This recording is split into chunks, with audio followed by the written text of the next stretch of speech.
오늘의 말씀은 고린도 후서 6장입니다. 지난주 고린도 후서 5장에서는 부활의 확증, 그리스도의 심판석, 하나님과 화해하는 유일한 방법, 이 세 주제에 대해서 연구를 했고요. 이번 주 오늘 6장, 고린도 후서 6장 첫 번째 주제는요. 하나님의 은혜를 헛되이 받지 말라입니다. 고린도 후서 6장 1절 읽겠습니다. 그런즉 우리가 그분과 함께 일하는 일꾼으로서 너희에게도 간청하노니 너희는 하나님의 은혜를 헛되이 받지 말라. 이렇게 되어 있습니다. 여러분, 하나님의 은혜를 헛되이 받지 말라라는 건 무엇을 뜻할까요? 아무래도 은혜라는 것은 자격이 없는 사람에게 주어지는 게 은혜입니다. 근데 그 자격이 주어지지도 않은, 자격이 없는데도 불구하고 받는 은혜를 함부로 여기지 말아야 된다는 거죠. 감사하고 그 은혜에 대해서 감사하고 받아들여야 되는데 그걸 너무 당연시 여기고, 은혜인데도 불구하고, 그리고 특히 은혜 중에서 하나가 심판이에요. 하나님께서 우리를 지금 심판하지 않는 것은 은혜로 주시는 심판을 미루신 거죠. 하나님의 오래 참으심으로 당장 심판을 주지 않은 것은, 우리가 죄인인데도 심판하지 않는 것은 하나님께서 심판 때까지 길게 은혜를 주신 거예요. 심판의 날은 옵니다. 근데 오래 참음으로 은혜의 시간을 주신 거예요. 그래서 지금 신약 시대를 은혜의 시대라고 이렇게 표현을 합니다. 그래서 신약 시대는 은혜 시대이기 때문에 현재는 심판이 없어요. 여러분이 뭐 마음대로 이렇게 살아도 심판은 바로 오지 않습니다. 그런데 현재 은혜가 영원할 것처럼 하나님의 말씀을 비웃고 정욕대로 사는 사람들이 있습니다. 오늘날 여러분 어때요? 사람이 이렇게 정직하고 하나님 잘 믿고 그런 사람이 잘 삽니까? 아니면 자기 이렇게 막 거짓말 잘하고 사기 잘 치고 그런 사람이 잘 살아요? 후자가 좀 더 잘 사는 것 같죠? 그러면 여러분 생각에는 공평하지 않다는 느낌이 들지만 그게 다 뭐냐면 은혜이기 때문에 하나님께서 누구에게도 다 심판을 주지 않는 시간이라 그래요, 지금은. 근데 심판은 옵니다. 심판은 오는데, 그러니까 지금 하나님이 없다가 아니라 하나님께서 지금 오래 참으심으로 기다리시고 계시는구나, 이렇게 기억하시면 됩니다. 그런데 정욕대로 하나님의 말씀을 비웃는 사람들이 마지막 때 온다고 예언이 되어 있어요. 베드로후서 3장 3절로 4절에 이렇게 되어 있습니다. 먼저 이것을 알라. 곧 마지막 날들에 비웃는 자들이 와서 자기들의 정욕을 따라 걸으며, 비웃는 자들이라는 것은 하나님 말씀을 비웃고 비꼬는 사람들, 그리고 자기의 삶을 정욕대로 쾌락대로 사는 사람들, 이르되 그분께서 오신다는 약속이 어디 있느냐? 야, 예수님 재림하는 거 맞아? 지금까지도 재림하지 않았는데 예수님 재림하는 거 맞아? 이렇게 의문으로 사람들에게 조장을 합니다. 조상들이 잠든 이래로 모든 것이 창조의 시작 이후부터 있었던 것 같이 그대로 계속되느니라 하리니. 무슨 말이에요? 야, 지금도 옛날에도 심판이 없었고 지금도 심판이 없다면 심판 없는 거 아니야? 심판이란 거 자체가 원래 없었네. 이런 식으로 사람들을 자꾸 조장하고 선동하는 그런 사람들이에요. 근데 참 웃기지 않아요? 옛날에 심판되지 않았다고 지금도 심판이 없다고 나중에 또 심판이 없다라는 그런 논리는 어디에서 왔을까요? 그런 거는 하나님의 말씀을 불신하기 때문에 온 거예요. 분명히 하나님께서는 심판이 있다라고, 한번 죽음은 정해졌잖아요. 사망은 이미 정해져 있고 그 뒤에 심판이 있다고 분명히 말씀하셨는데 심판이 없다고 자꾸 하는 사람들이 있어요. 왜? 하나님을 믿지 않는 사람, 예수님의 재림도 없다, 심판도 없다, 이렇게 하는 사람들. 이런 사람들은 보통 무교이거나 좌파 교회이거나 구원파 사람들이에요. 이런 사람들이 하나님은 또 심판 없다는 것을, 그렇게 심판 없다고 하면 사람들이 믿지 않으니까 좀 약간 성경적으로 뭐라고 하냐면, 하나님은 사랑이잖아. 하나님은 사랑인데 하나님 사랑이신 분이 우리를 모두 사랑하는데 왜 사람들을 심판을 하겠어? 하나님은 사랑이신데. 그러면서 예수님의 재림도 없다, 그냥 무조건 사랑이다, 하나님 모두 다 사랑한다, 무슨 짓을 해도 다 사랑한다 라면서 심판이 있다라는 성경 말씀을, 하나님의 경고를 조롱하고 의심을 하게 만듭니다. 무교인들은 성경을 안 믿기 때문에 그럴 수 있잖아요. 사실 하나님 말씀 안 믿는 사람이기 때문에 당연히 심판에 대해서 성경에 있다는 심판의 경고에 대해서 믿지 않는 건 당연한 거예요. 근데 좌파나 구원파라는 사람들, 특히 좌파 교회들, 교회 크리스찬이라고 말하고 구원파도 자기네들도 크리스찬이라고 하는데 하나님 믿는다고 하는데 왜 그들은 무교인들처럼 정욕대로 살면서 하나님의 재림과 심판에 대해서는 부인을 할까요? 하나님의 은혜를 헛되이 받아들이기 때문에 그런 거죠. 성경에는 헛되이 받아들이지 말라고 했는데 그 헛되이 받아들이고 하나님은 사랑이니까 누구도 심판하지 않는다는 정말 어처구니 없는 거짓 교리로 사람들을 맹신하게 만듭니다. 내가 아무리 정욕대로 살아도 하나님은 나를 무조건 사랑해 주신다. 누가 여러분이 마음대로 살아도 사랑해 주신다면 듣기는 좋아요. 그렇지 않습니까, 여러분? 듣기는 좋은데 그거는 거짓말이라는 거죠. 가장 중요한 거에 하나님 말씀이 아니라는 거예요. 로마서 16장 18절에 이런 말씀이 있습니다. 그런 자들은 어떤 자예요? 거짓 사기꾼들이에요. 우리 주 예수 그리스도를 섬기지 아니하고 말로는 예수님 믿는다고 하면서 섬기지 않는 사람들이에요. 그들의 하나님은 누군지 보겠습니다. 자기 배를 섬기며 자기 배를 섬긴다고 해요. 여기 배는 벨리예요. 벨리 뭐예요? 여러분 배 우리가 그러잖아요. 돈을 왜 벌어요? 목구멍이 포도청이라고 하잖아요. 배 채우려고 먹는 것이 아닙니까? 그러니까 돈이에요. 돈 결과적으로는 얘네들은 자기 이익이 자기 하나님이라는 거예요. 얘네들은. 그리고 걔네들이 주특기가 뭐예요? 좋은 말과 빼어난 말솜씨로 얘네 좌파들 말 얼마나 잘합니까? 순진한 자들의 마음을 속이느니라. 그래서 사람들 특히 하나님 잘 믿고자 하는 그런 사람들 속여가지고 그럴듯하게 말을 잘해서 사람들을 속입니다. 그래서 뭐 심판도 없고 하나님의 사랑이다. 듣기 좋은 말만 해요. 절제와 인내할 필요 없고 육신이 원하는 대로 정욕대로 살아도 날 사랑한다니 듣기에는 너무나 좋습니다. 그런데 이게 진짜 사랑인지 한번 보세요. 한번 생각 한번 해보세요. 여러분 진짜 사랑, 부부간의 사랑도 한 사람이 막 바람 피우고 막 문란하게 살아요. 그러면 말로는 사랑한다고 막 말하는데 배우자한테 근데 막 살아요. 그러면 여러분 그거 사랑 맞아요? 그러면서 항상 이 사람 그 유명한 드라마에 그러잖아요. 사랑이 죄는 아니잖아. 사랑이 죄는 아니잖아. 뭐 그러잖아요. 그게 사랑이에요? 그거 문란이고 쾌락이고 그 바람 피는 게 뻔뻔하잖아요. 얼마나 뻔뻔합니까? 그러면 그걸 사랑이라고 표현하잖아요. 그래서 세상이 말하는 사랑은 죄를 사랑이라고 하는 거예요. 얘네들은. 그러나 그렇게 문란하게 사는 사람하고 살 수 있겠어요, 여러분? 근데 구원파는 뭐라고 하는 거예요? 하나님은 그런 사람하고 산다라는 거예요, 천국에서. 아니라는 거예요. 하나님은 그런 사람들하고 살 수 없다고 분명히 하시는데 그들은 자꾸 아니야, 살 수 있어. 하나님은 사랑이니까 다 그런 사람하고 살 수 있어. 거짓말이라는 거예요.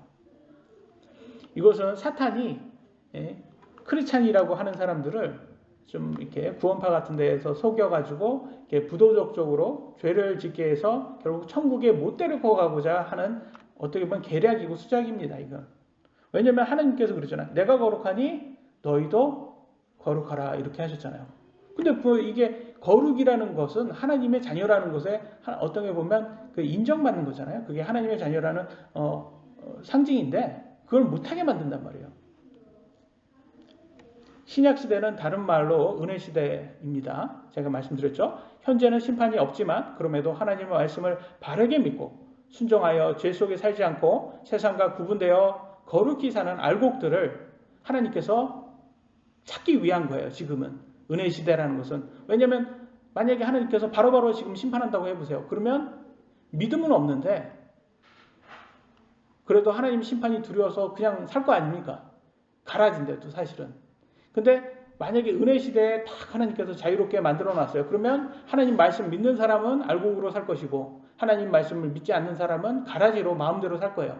정욕대로 살면서. 그러니까 이게 구분이 딱 되는 거예요. 그래서 하나님께서 은혜 시대에는 이렇게 모두에게 다 풀어줬어요. 그래서 사도 바울도 거룩하게 살라고. 그래서 근데 내 육신은 어때요? 여러분 육신은 어때요? 거룩을 좋아해요? 정욕을 좋아해요?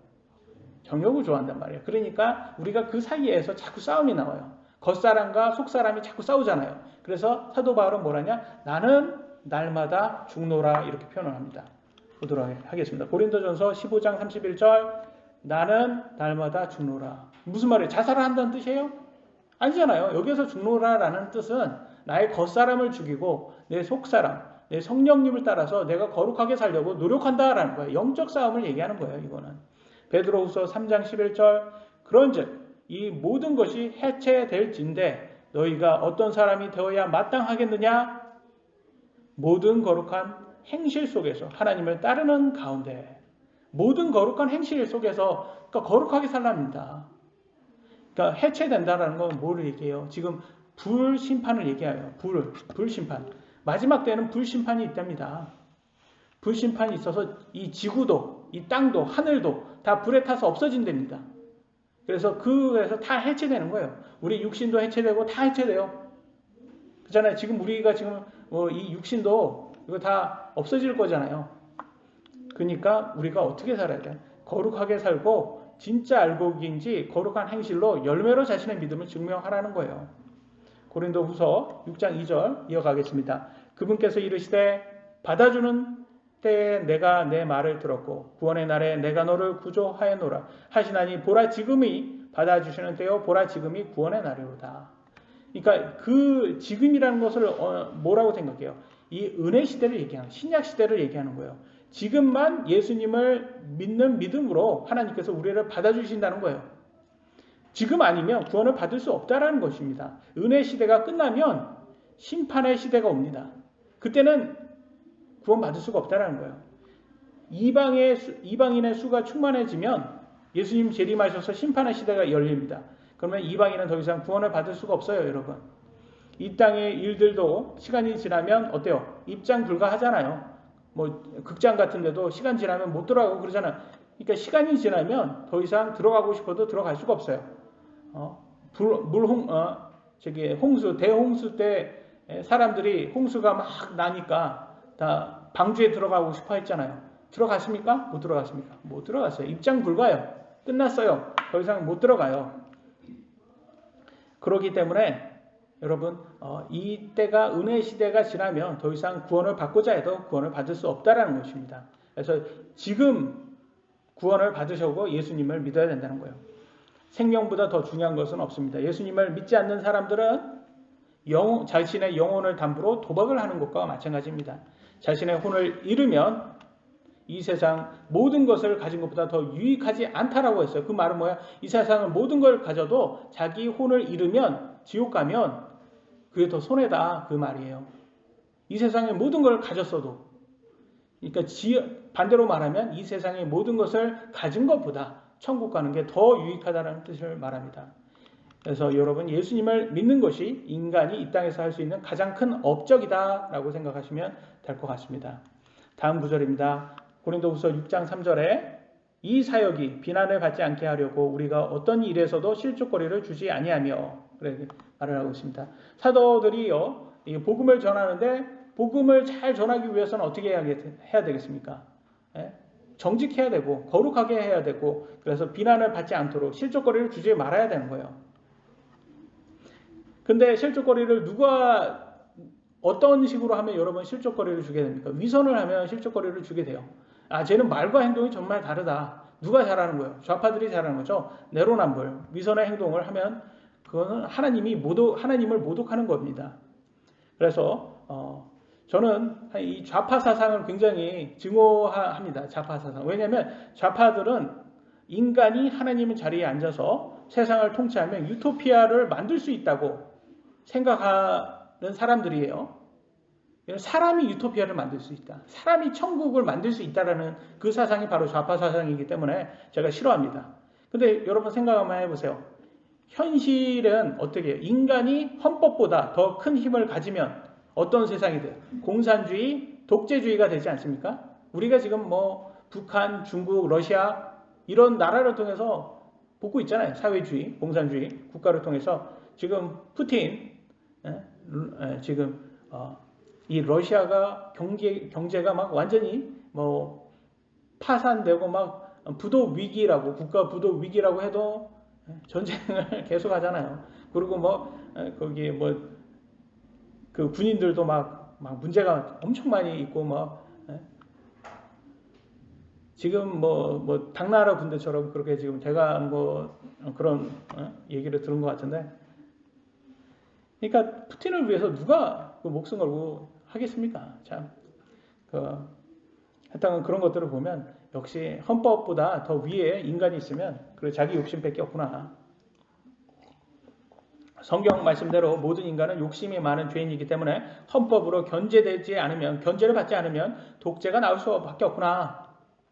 반면 좌파들은 자신들이 추구하는 사상이 의롭기 때문에 법을 어겨도 거짓말을 해도 의롭다고 말합니다. 자기가 말하는 이 좌파들이 왜 거짓말을 당당하게 하냐면 그들은 자기가 하는 이 좌파 사상이 의롭기 때문에 자기네 거짓말도 의롭다라는 거예요.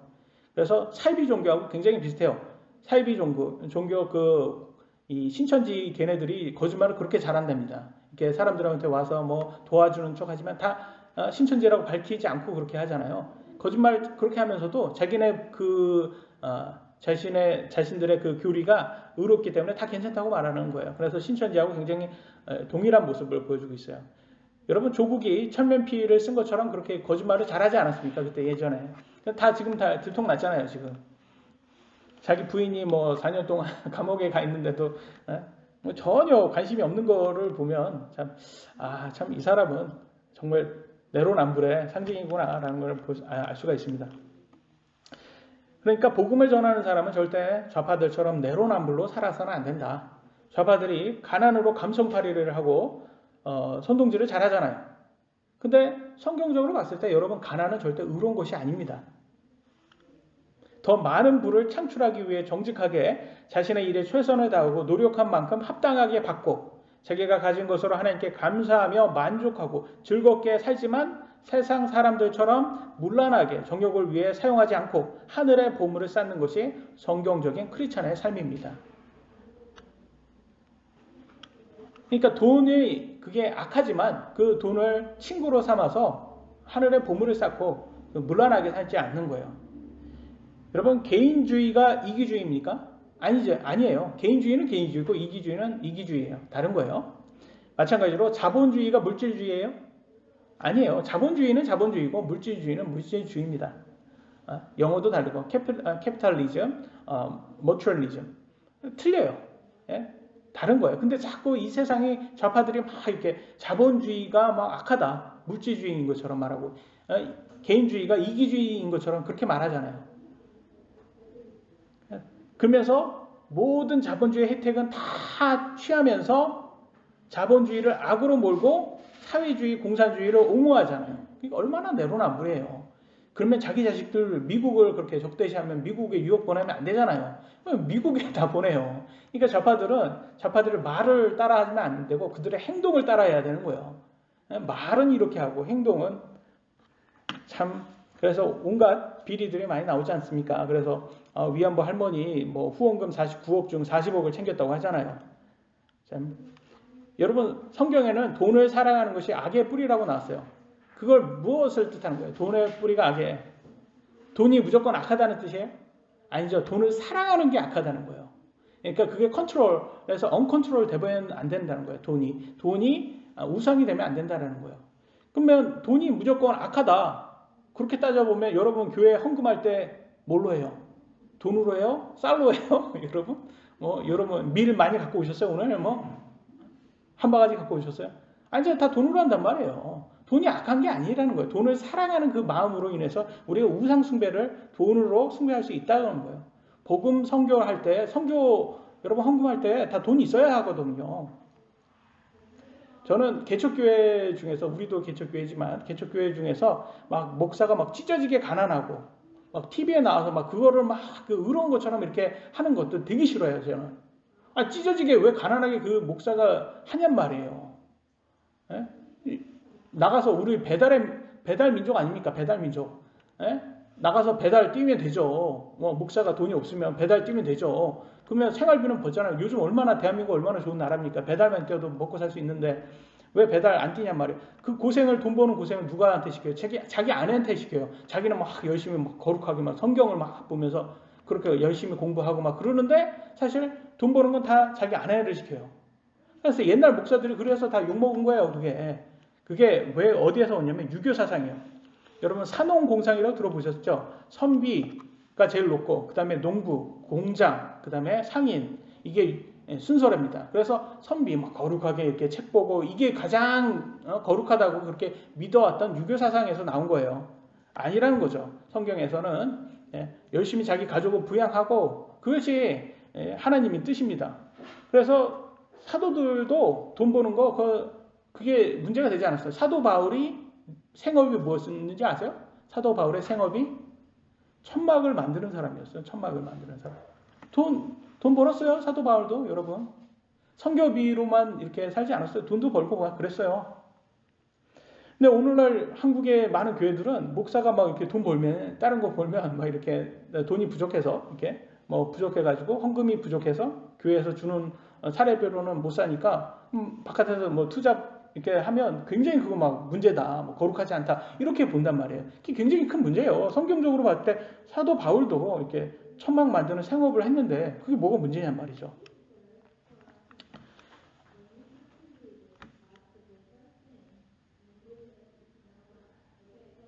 저는 미국에서 3년 동안 이제 감사하게도 선교 지원금을 지금 받고 지금 왔는데 3년 동안 13개의 주를 이제 저희가 방문했고 교회로 따져보면 한 120개의 교회를 방문을 했습니다.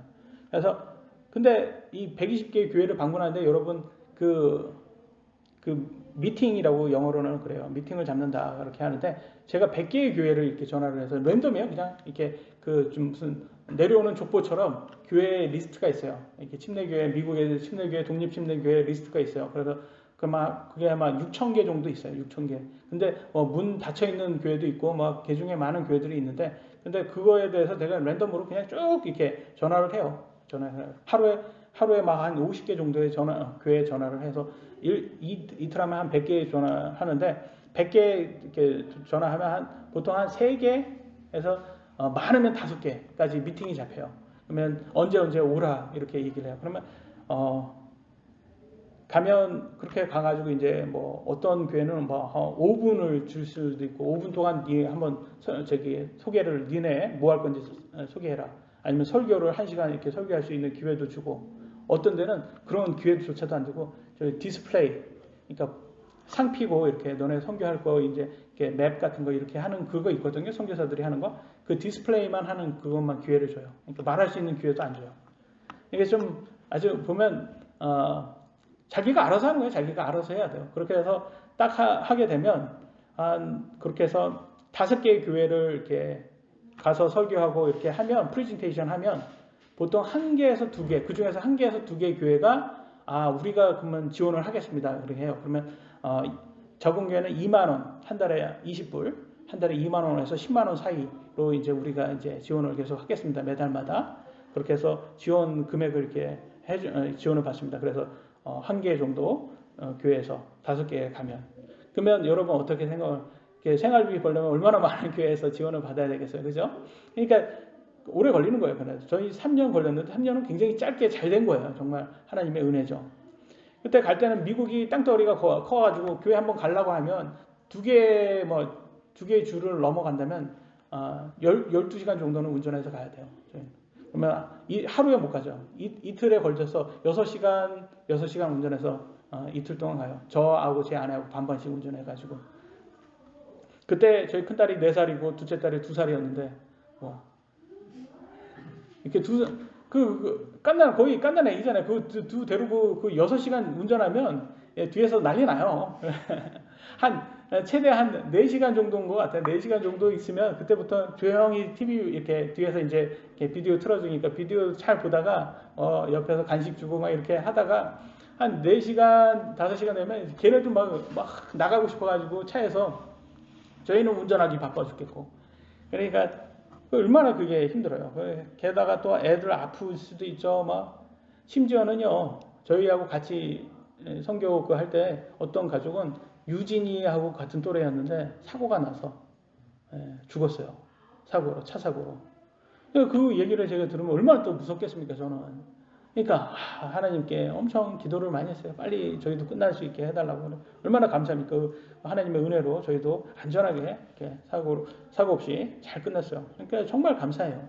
그래서 사실 이게 한 번 딱 나가면 집에 한 2달 동안 못 들어오는 거예요. 왜냐면 너무 거리가 머니까 그러니까 거기 한 5개 정도를 이렇게 세팅을 해놓고 그 지역 가서 그래서 5개 일주일에 뭐 하나씩 간다 이렇게 해가지고 그래서 2달 동안 있다가 오는 거예요. 집에 오는 거예요. 그래서 다시 정비하고 또 2달 나가 있고 그런 식으로 계속 이렇게 3년 동안 한 거예요. 그러니까 뭐 차 운전도 많이 했고 뭐 엄청 많이 했습니다. 그래서 보통 이렇게 해서 한 사람들 중에서 50%가 중간에 포기를 한답니다. 너무 힘드니까. 그래서 그냥 50%가 포기를 하고 50%는 하나님의 은혜로 이렇게 하는데 정말 저도 중간에 포기하고 싶은 생각이 많이 들죠. 제 아내도 그렇고. 근데도 하나님의 은혜가 아니면 포기할 수가 하나님의 은혜가 아니면 끝까지 할 수 없었을 거예요. 그런데 정말 하나님의 은혜로 잘 이렇게 하고 왔어요. 다 하고 와서 이제 모든 것이 돼서 계획대로 하나님의 은혜로 이렇게 돼서 한국에 와서 이렇게 교회를 개척을 하고 이렇게 했어요. 근데 갑자기 어떤 사람이 성도가 저한테 아니 목사님 여기 와서 뭐 장사하려고 한 거 아닙니까? 뭐 사기 치려고 한 거 아닙니까? 뭐 이런 대접을 한다고 생각을 한번 해보세요. 여러분은 생각은 어떠세요? 그런 대접을 받는다면 얼마나 억울하겠습니까? 그래서 지금 그걸 얘기를 하고 있는 거예요. 지금 사도 바울이 뭐라고 하냐면 그래요. 다른 교회에서 내가 지원받아서 와서 너네들 섬겼더니 진짜 너네 나를 의심하냐? 내가 진짜 걔네 돈을 강탈했구나. 걔네 거를 돈을 내가 다른 교회의 돈을 내가 뺏어서 너네들 섬겼구나. 이렇게 얘기를 합니다. 고린도후서 11장 8절에 이렇게 말해요. 사도 바울이 내가 너희를 섬기기 위하여 다른 교회들로부터 삭을 받아 그들을 강탈하여 놓으라. 헛되게 썼다라는 거예요. 돈을. 그들의 선교 헌금을 받아가지고 고린도 교회를 섬겼더니 이제는 우리를 사기꾼으로 의심하냐. 얼마나 억울하겠어요. 그래서 항상 사도 바울은 뭘 중요시하냐. 사역을 할 때, 선교 사역을 할 때 항상 정직, 실족거리 없이, 비난거리 없이. 왜냐하면 그래야지 자기가 복음을 전하는데 그게 계속 중요한 거니까. 근데 사실 고생을 엄청 많이 한 사람이에요. 사도 바울이. 보겠습니다. 고린도후서 6장 4절로 보죠. 오직 모든 일에서 우리 자신을 하나님의 사역자로 입증하되 많은 인내와 고난과 궁핍과 공경과 매맞음과 옥의 갇힘과 소동과 수고와 깨어있음과 금식 가운데 그리하고 얼마나 고생을 많이 했습니까? 근데 이렇게 고생을 많이 해서 왔는데 지원받아서 왔는데 고린도 교회에 섬겼는데 오히려 고린도 교회들이 사도 바울을 사기꾼으로 여기고 사도가 아니라고 하고 말솜씨 좋은 거짓 교사들을 그들을 추종한단 말이에요. 그러니까 막 얼마나 마음이 아프겠습니까? 고린도후서 6장 6절로 7절 순수함과 지식과 오래 참음과 친절함과 성령님과 거짓 없는 사랑과 진리의 말씀과 하나님의 권능과 오른손과 왼손에 든 의의 병기로 그리하며 그래서 사도 바울이 항상 이렇게 하나님 말씀을 가장 우선순위로 전했다고 하고 있어요. 그래서 의의 병기라고 말하잖아요. 크리스찬의 의의 병기는 하나님의 말씀입니다. 크리스찬은 눈에 보이는 싸움이 아니라 눈에 보이지 않는 영적 사악함과 싸우는 겁니다. 그래서 고린도후서 10장 3절에도 이렇게 나왔어요. 죄송합니다. 우리가 육신 안에서 거르나 육신을 따라 싸우지 아니하노니 에베소서 6장 12절에는 우리는 살과 피와 맞붙어 싸우지 아니하고 정사들과 권능들과 이 세상 어둠의 지리자들과 높은 처소들에 있는 영적 사악함과 맞붙어 싸우느니라. 여러분 사상, 철학, 이런 것들 있잖아요. 거기에서 사악한 철학, 이런 것들, 이 좌파 사상, 이런 것들하고 싸우는 거예요. 그 좌파 사상이라는 것을 더 성경적으로 말하면 적그리스도 사상이라고 보시면 됩니다. 적그리스도, 예수님을 믿지 않는 적그리스도 사상. 이런 사람들이 사람들의 눈을 자꾸 가려서 예수님의 복음을 보지 못하게 만듭니다. 그래서 우리가 그들에게 눈을 뜨게 해주는 게 이게 선교사역이에요. 그래서 저도 여러분들에게 항상 뭐를 강조합니까? 여러분 스스로 성경을 읽으라고 강조를 많이 하잖아요. 제 말만 믿지 마시고 여러분도 여러분 눈으로 성경을 읽으셔서 여러분 스스로도 진리를 깨닫고 진리를 파악하셔야 된다는 거예요. 제가 진짜 말하는 건지, 진짜를 말하는지, 가짜를 말하는지 구분하실 수 있어야 된다는 거예요. 오늘날 정말 많은 사람들이요, 성경은 읽지 않고 말솜씨 좋은 목사들의 말에 매료되어서 추종하고 맹신하고 있어요. 심지어 어떤 목사는요, 자신은 직통 계시를 받는다고 합니다. 하나님으로부터 직통 계시를 받는다고요. 그러면 이게 이게 사기꾼의 어떻게 보면 특징이에요. 종특이라고 요즘 말로 하더라고요. 종특. 뭐냐면 내가 하나님의 말씀보다 더 중요하다. 내가 말하는 게 그게 하나님 말씀이다. 이런 거예요. 그러면 자기가 거짓말하면 다 속는 거예요. 사람들한테. 속을 수밖에 없어요. 저 사람은 직통 계시를 받으니까 내가 하나님 말씀에서는 없지만 저 사람 말하는 게 그만큼 중요하다. 이렇게 받아들이면 자기 마음대로 그렇게 할 수가 있는 거예요. 그 사람이. 그러니까 그게 굉장히 위험한 거예요. 그래서 모든 이단 종교 교주들은 다 직통 계시를 받는다고 얘기를 합니다. 그래서 성경에서 보면 없어요. 직통 계시는 없어요. 성경이 완성된 이후부터는 오직 성경이에요. 성경. 인간이 우리가 받을 수 있는 거는 직통 계시가 아니라 성령 충만할 때 개인적으로 감동입니다. 여러분 성령 충만할 때 개인적으로 감동 받으시잖아요. 그거는 직통 계시가 아니에요. 그건 감동이에요. 감동. 그래봤자 성경 말씀보다 중요하지 않습니다. 그런 거는. 그래서 인간의 감정은 어때요? 화장실 들어갈 때 나올 때 달라져요. 그러니까 그런 것에 너무 집착하시면 안 됩니다.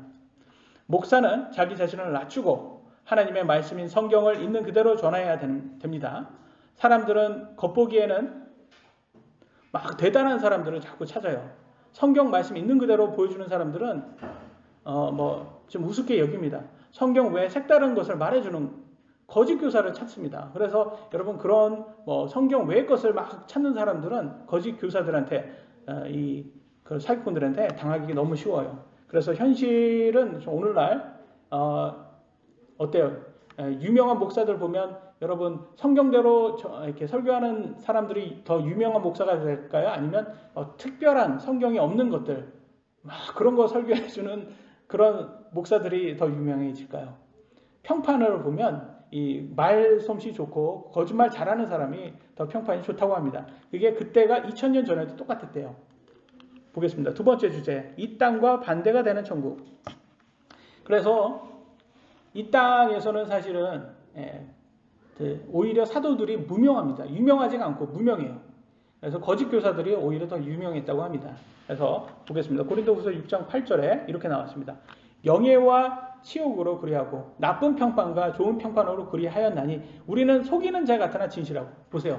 속이는 자 같으나 진실하고. 무슨 말이에요? 우리는 속이는 사람으로 대접을 받았다라는 거예요. 근데 우리는 사실은 진실한데 우리는 성경적으로 제대로 했는데 사람들이 우리를 이단으로 여겼다. 그 뜻이에요. 그래서 이 땅에서는 사실은 성경대로 가리키면 오히려 그게 좁은 길이기 때문에 찾는 사람도 없고 또 인정도 많이 못 받아요. 사실은. 그래서 오히려 사람들한테 인정받으려면 세상적으로 말을 해야 돼요. 그래서 오늘날 대형교회 목사가 자유신학이라고 하고 진보, 좌파를 추종하는, 그러면서 성경은 옛날 거니까 성경 글자 그대로 해석하는 건 매우 위험하다 이렇게 주장하는 목사들이 많습니다. 근데 그런 사람들이 사실은 세상에서 더 유명해요. 반대로 이런 사람들은 막 신학 박사고 막 그래요. 이런 사람들은 굉장히 지식적으로는 유명하고 좋은 대학 나왔고 말은 아주 그럴듯하게 잘합니다. 근데 이게 다 적그리스도 사상들이에요. 이게. 왜냐하면 자유신학이라는 그 자체가 성경을 더 이상 인정하지 않겠다라는 거예요. 성경은 이제 옛날 책이다. 우리가 현실을 받아들여야 된다. 이런 개념으로 그들은 그래요. 근데 사실은 성경은 문맥적으로 해석하는 게 가장 성경적인 거예요, 여러분. 그렇잖아요. 성경이 하나님께서 성경으로 우리들에게 진리를 알려주는데 이게 오늘 소수의 사람만 알 수 있게끔 만드셨겠어요? 모든 사람들에게 다 이해하게끔 만들었죠.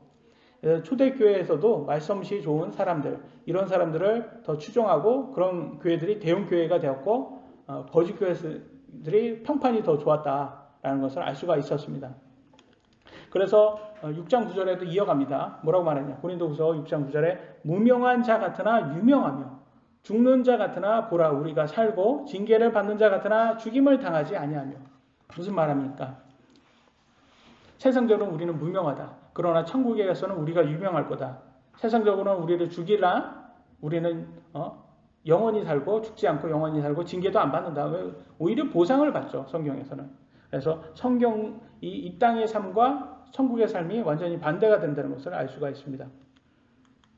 고린도후서 6장 10절에는 근심하는 자 같으나 항상 기뻐하고 가난한 자 같으나 많은 사람을 부유하게 하며 아무것도 없는 자 같으나 모든 것을 소유한 자로다. 이렇게 말합니다. 크리스천 삶은 이 땅에서의 삶과 천국의 삶이 완전히 반대로 된다는 것을 알 수가 있습니다. 이 땅에서는 근심하나 천국에서는 항상 기뻐하고 이 땅에서는 가난하나 많은 사람들을 천국으로 인도해서 천국에서는 큰 보상을 받을 것이고요. 이 땅에서는 많은 소유가 없어도 자신의 혼을 잃지 않았기에 천국에서는 모든 것을 소유한 자 같이 된다 합니다. 복음을 전하는 것이 크리스천에게는 정말로 명예롭고 유익하고 우리에게 가장 유익하다는 것을 보여주고 있습니다. 6장 11절입니다. 고린도후서. 오 고린도 사람들아 너희를 향하여 우리의 입이 열려 있고 우리의 마음이 넓게 열려 있나니 라고 말합니다. 이렇게 어때요 여러분? 여러분이 반대로 여러분이 어디를 가서 이제 복음을 전하는데 사람이 막 듣지도 않고 여러분 막 무시하고 여러분 사기꾼처럼 취급한다면 여러분 복음 전하고 싶어요? 안 전하고 싶어요? 우리 육신은 전하고 싶지가 않습니다. 사실은. 근데 그럼에도 불구하고 고린도 이제 사도들은 고린도 사람들이 그렇게 자기 신들을 대접해서도 끝까지 포기하지 않고 사랑으로 그들을 포용하면서 내가 입을 열어서 진리를 말씀할 테니까 너네는 마음 넓게 마음을 열고 복음을 듣는데 좀 복음을 들여라. 오늘날에도 그러잖아요. 사실 많은 사람들이요 오늘날에도 이렇게 들을 귀가 없어요. 막 들으려고 하지 않습니다. 그러니까 교회 그러면 다 거짓말이다. 저 사기꾼들이다. 그래서 여러분 옛날 교회 오기 전에 한번 생각 한번 해보세요. 여러분 교회 오기 전에 교회에 대해서 어떻게 상상했습니까? 교회 저 목사들 다 사기꾼이다. 뭐 그런 생각 많이 하지 않았습니까? 저 종교 저거 다 사기꾼이야 저거. 그래서 들으려고 하지도 않았어요. 마음의 문을 열려고 하지도 않았어요. 근데 와서 들어보니까 성경 말씀 읽어보니까 그렇지 않잖아요. 그래서 성경에서 계속 마음의 문을 좀 열어서 들을 귀를 열으라고 말을 합니다. 고린도후서 6장 12절로 13절 너희는 우리 안에서 좁혀지지 아니하고 오직 너희 속 중심에서 좁혀졌느니라. 내가 내 자녀에게 하듯 말하노니 이제 너희도 같은 것을 보답하는 뜻으로 마음을 넓게 열라 이렇게 말합니다. 그래서 우리 안에서 좁혀지지 아니하고 오히려 너희 속 중심에서 좁혀졌느니라. 그래서 자꾸 사람들이요 하나님 이렇게 사도들 때문에 사실은 실족한 게 아니라 자기 스스로가 마음의 문을 닫아서 이렇게 들으려고 하지 않기 때문에 그런 거예요. 그래서 사도들이 계속 사랑으로 자녀에게 하듯이 사랑으로 지금 마음을 넓게 열고 마음의 문을 열고 이렇게 들어라라고 얘기를 합니다.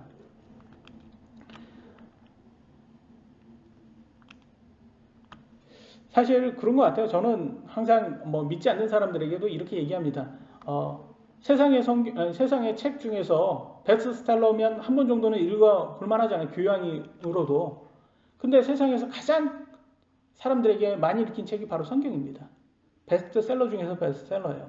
그러니까 믿지 않는 사람들에게도 교양으로도 한번 읽어봐라. 마음의 문을 좀 열고 교양으로 읽고 정말 이게 네가 기존에 생각했던 거대로 이게 가짜 말인지 아니면 지금 오해를 했던 것인지 한번 읽어봐라. 그래서 마음의 문을 열라 이렇게 말을 합니다. 왜냐하면 세상은 사실 성경에 대해서 기독교에 대해서 교회에 대해서는 마음의 문을 열지 않는데 마음의 여는 사람들이 있어요. 어느 쪽에서는 마음의 문을 여냐면 점쟁이 말은 그렇게 잘 믿더라고요. 점쟁이 말은 여름에는 물을 조심하세요. 겨울에는 불을 조심하세요. 이런 거 누구나 다 아는 그런 얘기로 사람들을 이렇게 혹하게 하는데 그런데 또 잘 듣더라고요. 그래서 이렇게 미신 믿지 말고 너무 마음의 밭을 하나님의 말씀의 씨를 받기 위해서는 마음을 좀 열어야지 말씀의 씨앗도 받을 수가 있습니다. 마지막 주제입니다. 크리스천은 반드시 크리스천과 결혼해야 함. 좀 어떻게 보면 여기에서 다른 내용 같은데도 불구하고 여기에서 큰 조언이 들어갑니다. 뭐냐면 크리스천은 크리스천하고 결혼을 해야지 그게 가장 중요하다라는 것을 얘기합니다. 왜냐하면 가정이 바로 서야 되거든요. 가정이 바로 서기 위해서는 크리스천 가정이 되어야 돼요. 그런데 크리스천 가정이 되지 않으면 굉장히 큰 문제점이 있다는 것을 보여주고 있습니다. 고린도 후서 6장 14절로 15절에 이렇게 말합니다. 너희는 믿지 않는 자들과 더불어 공평하지 않게 멍에를 같이 매지 말라. 이 멍에라는 것은 이렇게 소 두 마리를 이렇게 붙여놓은 거죠.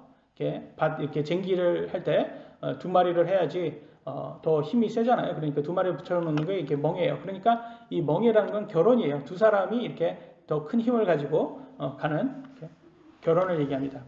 의가 불의와 무슨 사귐을 갖겠느냐? 빛이 어둠과 무슨 친교를 나누겠느냐? 그리스도가 벨리알과 무슨 일치를 보겠느냐? 혹은 믿는 자가 믿지 않는 자의 무슨 목을 나누겠느냐? 이렇게 말을 합니다. 크리스천이라면서 크리스천이 아닌 사람과 결혼하고 성경 말씀보다 세상의 것들을 더 신뢰하는 사람들이 오늘날 많이 있어요.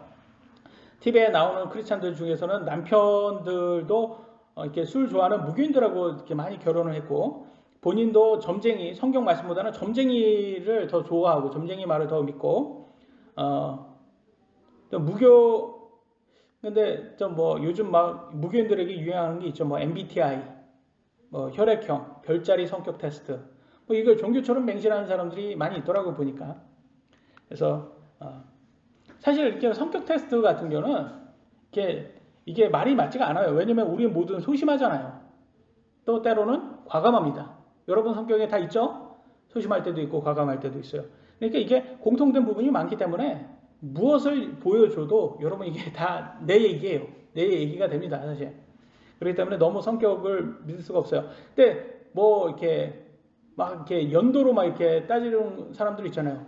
그러면 연도가 뭐 같은 연도가 가장 잘 맞으면, 그러면 같은 나이의 사람들, 커플인 사람들이 헤어지지 말아야 되잖아요. 그런 것도 아니잖아요.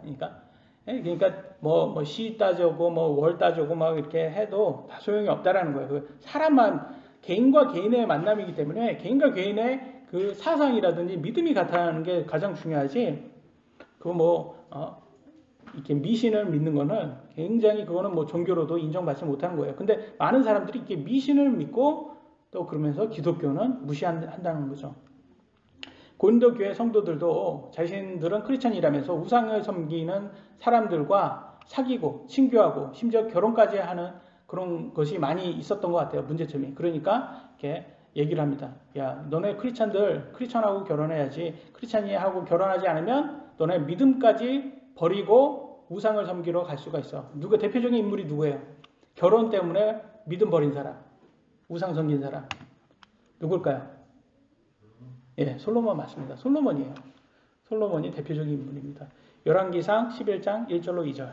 그러나 솔로몬 왕이 파라오의 딸을 포함하여 많은 이방 여인들을 사랑하였으니 곧 모압 족속과 암몬 족속과 에돔 족속과 시돈 사람들과 헷 족속의 여인들이라. 그 민족들에 관하여는 주께서 이스라엘 자손에게 이르시되 너희는 그들에게로 들어가지 말며 그들도 너희에게로 들어오지 못하게 하라. 그들이 반드시 너희의 마음을 돌려 자기들의 신들을 따르게 하리라 하셨으나 솔로몬이 사랑에 빠져 이들에게 굳게 붙었더라. 그래서 결과적으로는 솔로몬의 믿음도 흔들어서 우상을 숭배하게 만들었습니다. 솔로몬이 나이가 먹어서는, 젊어서는 열심히 하나님 잘 섬기다가 나이가 먹어서는 우상 섬겼어요.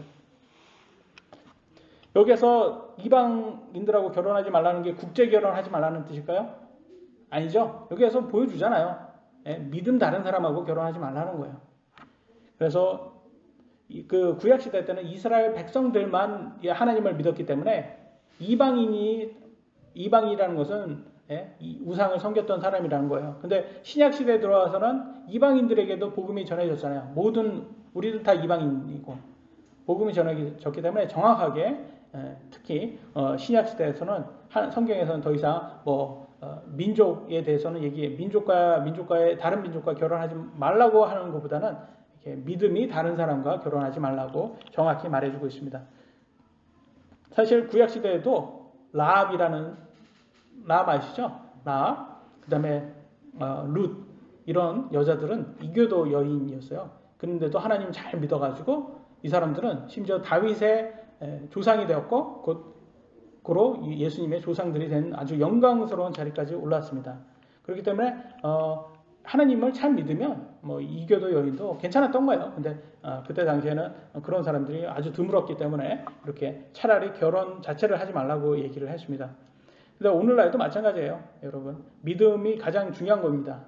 그래서 결혼은 꼭 믿음이 같은 사람, 여러분 자녀들한테도 꼭 이걸 알려주셔야 돼요. 근데 여러분들 케이스는 다 결혼한 후에 한 분이 믿음을 가졌기 때문에, 그리고 두 분 다 믿음을 가지신 분들도 있고 이런 케이스이기 때문에 반대예요. 이런 케이스는 믿음은 오히려 이 가정을 잘 지키라고 말하고 오히려 배우자에게 전도를 하라고 그렇게 말을 하고 있습니다. 고린도전서 7장 14절에는. 그래서 고린도후서 6장 16절 계속 이어가겠습니다. 하나님의 성전이 우상들과 무슨 조화를 이루겠느냐? 너희는 살아계신 하나님의 성전이니라. 하나님께서 이르시되 내가 그들 가운데 거하고 그들 가운데 권위일며 나는 그들의 하나님이 되고 그들은 내 백성이 되리라. 무슨 말입니까? 우리가 살아계신 하나님의 성전이랍니다. 크리스찬이 하나님의 성전인 거예요. 그렇기 때문에 우리는 거룩해야 되고 거룩한 사람이기 때문에 이 불신자들하고는 결혼할 수가 없다고 분명히 말을 해주고 있습니다. 안타깝지만 불신자들은 예수님을 믿지 않았기 때문에 지옥에 갈 사람들이에요. 그래서 지옥에 갈 사람들, 물론 그들을 전도해서 구원받은 후에 결혼하는 건 상관없겠지만 결혼한 후에 내가 전도를 하겠다, 그거는 자만입니다.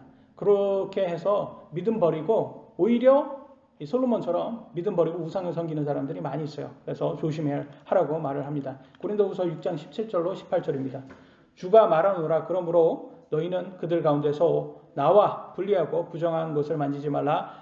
그리하면 내가 너희를 받아들여 너희에게 아버지가 되고 너희는 내 아들 딸이 되리라. 주 곧 전능자가 말하노라 하셨느니라. 그래서 여기에서 나온 것처럼 크리스천들이 불신자들과 결혼하고 세상의 철학과 이단 교리, 좌파 사상을 추구하고 우상을 숭배하면 하나님의 자녀가 될 수 없다라는 것을 보여주고 있습니다. 하나님은 세상과 하나님을 같이 섬길 수 없다고 말을 했어요. 그래서 진짜 알곡은 오직 하나님과 그분의 말씀이신 예수님을 섬겨야 합니다. 그들 가운데서 나와 분리하라라고 얘기를 하고 있어요. 나와서 분리하라. 이게 무슨 뜻일까요? 불교처럼 세상을 등지고 산속에 들어가서 살라는 뜻인가요? 아니죠. 성경에서는 오히려 크리스찬들은 산속에 들어가서 사는 게 그게 더 세상성, 그게 더 하나님이 원하는 게 아니에요. 하나님께서는 이 세상에 살면서 빛과 소금이 되라는 거예요. 그 말은 뭐냐면 이 세상 속에 살면서 그들과 같이 살지만 그럼에도 불구하고 그들의 믿음을 추구하지 말라는 거예요. 그들처럼 삶이 돈과 쾌락이 목적인 사람들로 되지 말고 오히려 열심히 돈 벌어가지고 그걸로 하늘의 보물을 쌓고 그걸로 문란하거나 그런 세상 사람들처럼 살지 말라는 거예요. 그래야지 더 모범적으로 보인다는 거예요. 세상에게. 여러분 크리스찬이라면서 술 마시고 물러나게 산다면 누가 여러분을 모범적으로 보겠습니까? 건전한 직업을 가지고 자신의 업무에 최선을 다하며 가정에 충실하고 화목한 가정을 만들고 교회 예배에 충실하고 하나님을 사랑하는 모습을 세상 사람들에게 보여주면 사람들이 뭐라고 하겠습니까? 야, 역시 크리스찬은 모범적이구나 라고 볼 것입니다. 우리가 열심히 신실하게 일하고 술과 유흥으로 방탕하게 살지 않으면 재정은, 여러분 돈은요 모일 수밖에 없습니다. 이것이 성경적인 번영이에요. 그잖아요. 쓸데없이 돈 쓰지 않으면 돈은 여러분 열심히 일하는데 돈이 왜 안 모여요? 따로 나가지가 않는단 말이에요. 오히려. 그래서 하나님께서 뭐라고 했습니까? 하나님께 감사하고 하나님께서 주신 번영에 감사하고 하나님께 11조 헌금을 드리면 우리에게 복을 넘치게 해준다고 했어요. 복이 넘쳐서 더 이상 받을 게 없을 만큼 넘치게 한다고 했어요. 하나님께서 약속하셨습니다. 하나님의 말씀에 순종하면 여러분 분명히 하나님께서 넘치는 복을 주는 걸 여러분 경험하게 될 것입니다. 우리 모두가 하나님의 넘치는 복을 경험하는 순종하는 크리스찬 되시길 예수님의 이름으로 기도합니다. 여기까지 하도록 하겠습니다. 기도하시겠습니다.